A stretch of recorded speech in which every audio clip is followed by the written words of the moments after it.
आप सभी को नमस्कार और बहुत धन्यवाद देना चाहूँगा कि एक बहुत ही कम समय के अंदर सारे पत्रकार बंधु आज यहाँ एकत्रित हो पाए हैं। एक बहुत ही महत्वपूर्ण राष्ट्रीय विषय को लेकर यह प्रेस कॉन्फ्रेंस है।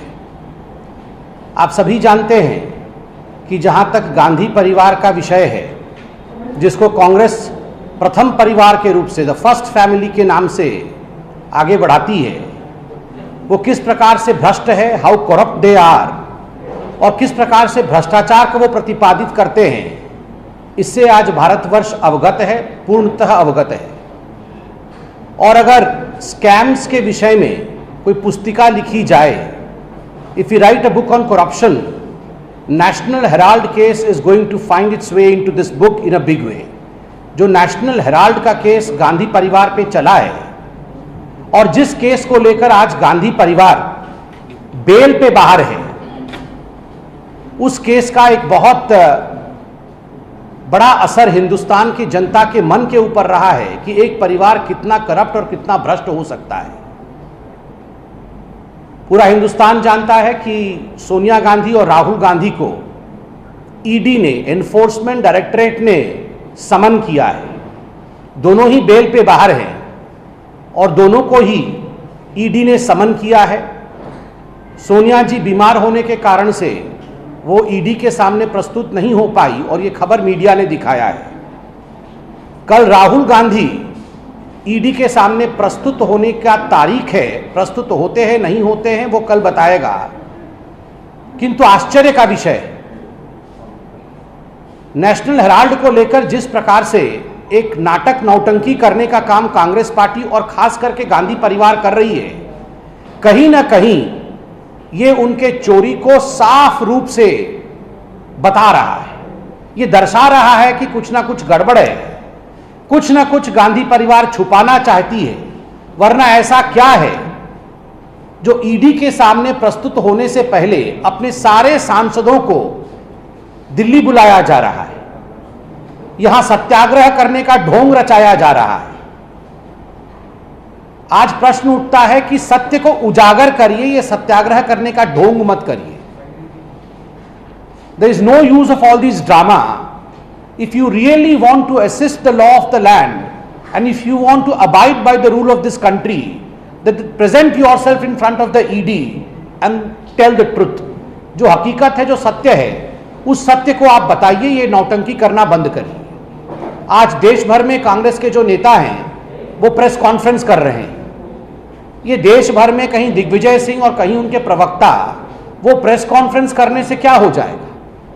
राहुल गांधी जाके ईडी के सामने सत्य को कबूल करें कि हां उन्होंने 500 करोड़ का गबन किया है। नेशनल हेराल्ड के केस में उन्होंने जिस प्रकार की चोरी की है उस विषय को वो बताएं। इसी से the rule of the land would be followed. हमारे लिए यह अनिवार्य है कि आखिरकार ये नेशनल हेराल्ड केस क्या है, what is the national Herald case. इस विषय में मैं आज आपको बताऊं।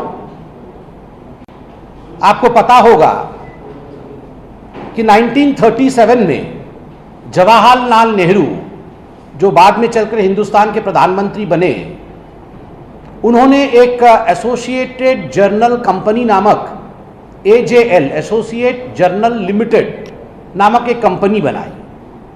इस कंपनी का काम था 3 अखबारों को छापना। एक अंग्रेजी अखबार जिसका नाम नेशनल हेराल्ड है, एक हिंदी में नवजीवन नामक का अखबार और उर्दू में कौमी आवाज। ये 3 अखबार नेशनल हेराल्ड की जो कंपनी AJL थी ये छापती थी 1937 से। 5000 फ्रीडम फाइटर से उनसे पैसा जमा करके जवाहरलाल नेहरू ने ये शुरू किया था। तो ये कंपनी जो है AJL, ये पंडित जवाहरलाल नेहरू की कंपनी नहीं थी, ये उनका व्यक्तिगत प्रॉपर्टी नहीं था। ये 5000 स्वतंत्रता सेनानियों के, उनके द्वारा दिया हुआ डोनेशन के माध्यम से एक पब्लिक कंपनी थी जिसका काम था हिंदुस्तान के विषय को आगे बढ़ाना। किंतु चूंकि ये कंपनी थी जो फ्रीडम फाइटर के द्वारा आरंभ किया गया था, तो पूरे हिंदुस्तान में कई स्थानों पर दिल्ली में, मुंबई में, हरियाणा में, इंदौर में, भोपाल में इनको औने पौने दाम पर प्राइम प्रॉपर्टी एलोकेट किया गया, जमीन दी गई। आपने देखा है दिल्ली में इनकी प्रॉपर्टी कहाँ है, इनका ऑफिस कहाँ है।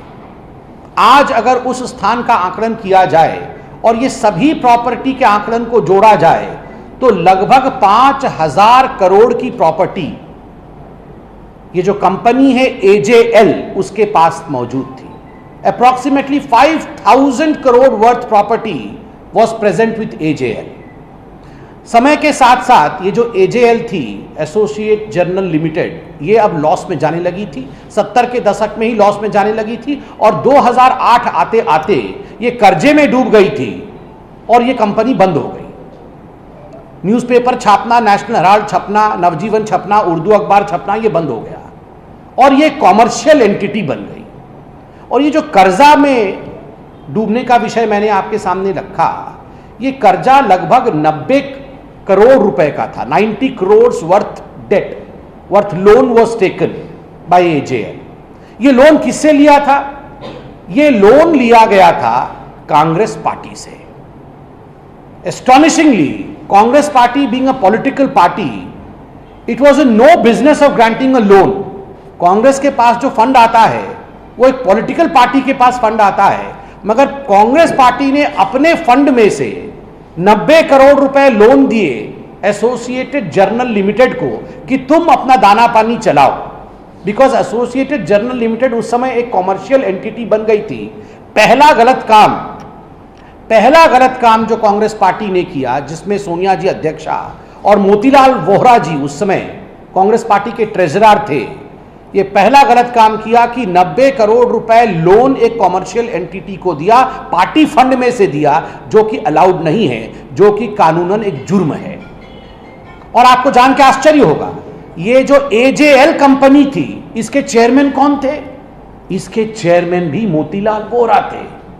मोतीलाल वोहरा की AJL कंपनी, उसके चेयरमैन AJL, और कांग्रेस पार्टी के ट्रेजरर कौन? कांग्रेस पार्टी के ट्रेजरर मोतीलाल वोहरा।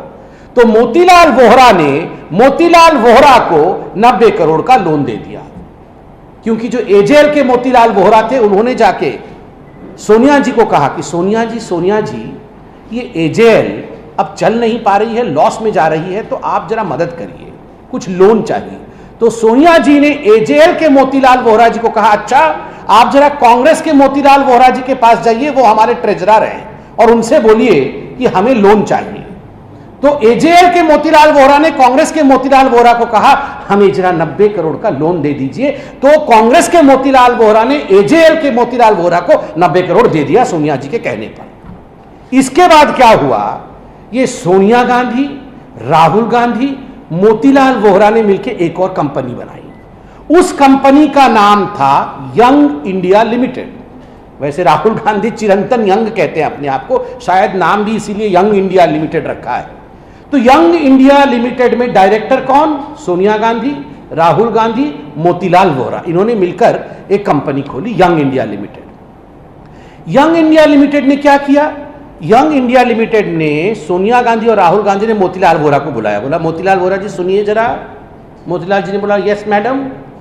तो सोनिया जी ने और राहुल जी ने मोतीलाल जी को कहा, आप यंग इंडिया वाले मोतीलाल वोहरा, अब आप जाके जो मोतीलाल वोहरा AJL के हैं उनसे मिलिए और उनको बोलिए कि जो 90 करोड़ का लोन लिया था AJL, वो अब यंग इंडिया चुका देगी, बदले में आप ये सारी कंपनी हमें बेच दीजिए। अच्छा, तो जो यंग इंडिया के मोतीलाल वोहरा थे, वो मैडम के कहने पर AJL के मोतीलाल वोहरा के पास गए और जाके AJL के मोतीलाल वोहरा को बोला कि देखो सोनिया जी ने कहा है कि ये हमारी कंपनी है यंग इंडिया लिमिटेड, आप अगर ये सारा कुछ हमें दे दोगे, जितना शेयर है AJL का, ये अगर यंग इंडिया लिमिटेड को दे दोगे, तो जो 90 करोड़ का लोन आपने कांग्रेस के मोतीलाल वोहरा से लिया है, वो हम यंग इंडिया लिमिटेड के मोतीलाल वोहरा चुका देंगे। तो मोतीलाल वोहरा जी ने कहा, वाह ये तो बहुत अच्छी बात है, 90 करोड़ का लोन आप चुकाएंगे यंग इंडिया वाले मोतीलाल वोहरा, तो ठीक है, हम जो है सारे शेयर अब आपको दे देते हैं यंग इंडिया को। तो 10-10 रुपए के 9 करोड़ शेयर बनाए गए और वो सारे शेयर किसको दे दिए गए? यंग इंडिया लिमिटेड को दे दिए गए। उस समय एजेएल के पास 1057 शेयर होल्डर थे।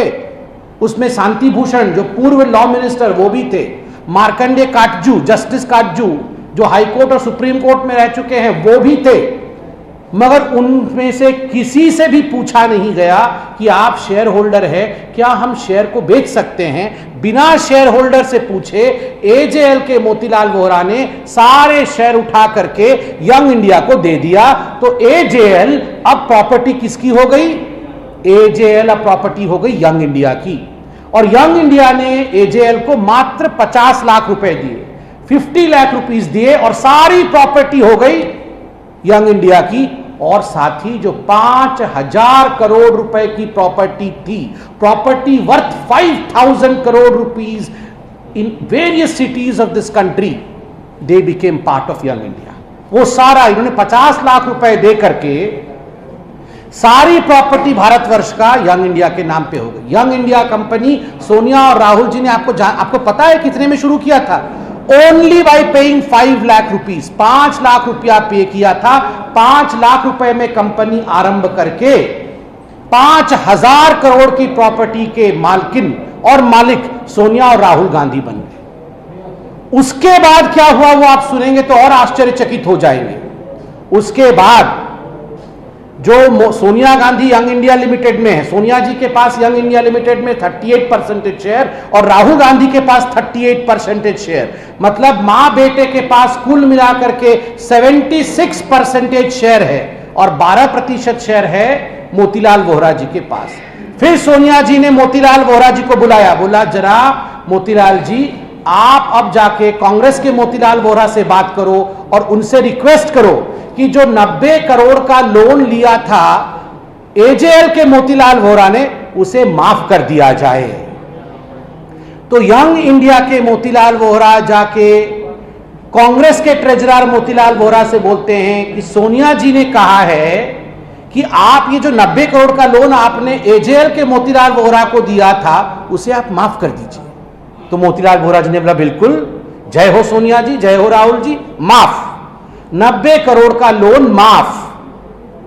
आप सोचिए 5 लाख रुपए खर्च करके सोनिया जी और राहुल जी ने 5000 करोड़ रुपए गबन किया है। यह है नेशनल हेराल्ड का केस। और आज दोनों मां बेटे जो बेल पे बाहर हैं, आज वो यहां ड्रामा कर रहे हैं। आज राहुल जी आप अपने एमपीज को इकट्ठा कर रहे हैं, आप सत्याग्रह, ये सत्याग्रह के नाम पे बदनामी है। महात्मा गांधी, बापू, पूज्य बापू जहां भी देख रहे होंगे, आज उनके आत्मा को भी तकलीफ हो रही होगी कि ये जो नकली गांधी हैं, ये किस प्रकार से नकली सत्याग्रह करके मुझे अपमानित कर रहे हैं, मुझे बदनाम कर रहे हैं। आप प्रेस कॉन्फ्रेंस कर रहे हैं। Why this drama of press conference? Present yourself tomorrow in front of the enforcement directorate and tell the truth. Accept that you have looted this country worth 5000 crore. आप मानिए कि आपने 5000 करोड़ रुपए का गबन किया है। यही हकीकत है, ड्रामा से कुछ नहीं होने वाला है। Rahul ji, don't try to escape. Don't try to escape the consequences of the rule of the country. कभी भी जो कानून है उसके लंबे हाथ से बचने की कोशिश इस प्रकार के बचकाने हरकतों से और राजनीतिकरण करके नहीं करना चाहिए। यह इशू कानून का है, यह विषय कानून का है, यह विषय राजनीति का नहीं है। इस कारण से you should stop politicizing the whole issue. Thank you so much and we hope that Rahul Gandhi presents himself tomorrow in front of the ED और वो अपने जुर्म को कबूल करेंगे। बेल पे बाहर हैं, कोर्ट ने भी इसका संज्ञान लिया है, वो कबूल करेंगे, ये हम सोचते हैं। बहुत बहुत धन्यवाद, थैंक यू। विषय खाली नेशनल